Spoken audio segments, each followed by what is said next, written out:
बिस्मिल्लाहिर्रहमानिर्रहीम। अस्सलाम वालेकुम नाज़रीन। आने वाले दिनों के दौरान कराची में शदीद सर्दी और फिर मतवक्के बारिशों के नए सिलसिले के हवाले से एक और ताज़ा तरीन अपडेट पेश खिदमत है। ताज़ा तरीन मौसमी सूरत हाल के मुताबिक कराची में बारिशों के बाद शदीद सर्दी का सिलसिला जारी। गुज़श्ता रात भी कराची के बहुत सारे इलाकों के दर्जा हरारत 7-8 डिग्री सेंटीग्रेड तक गिर गए। महकमे मौसमियात के मुताबिक शदीद सर्दी का सिलसिला आने वाले मजीद 4 से 5 रोज यानी 15 जनवरी तक जारी रह सकता है।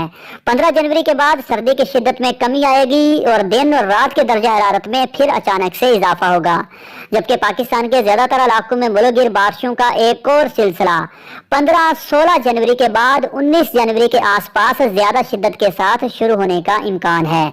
आने वाला पूरा एक हफ्ता कराची में मतला साफ, मौसम खुश्क और तेज धूप के बाद 19 जनवरी के आसपास बारिश के एक मरतबा फिर से इम्कानात बन सकते हैं। तो हम ये एक लॉन्ग रेंज फोरकास्ट है, इसमें तब्दीलियां हो सकती हैं। इस हवाले से आपको वक्तन फवक्तन अपडेट करते रहेंगे।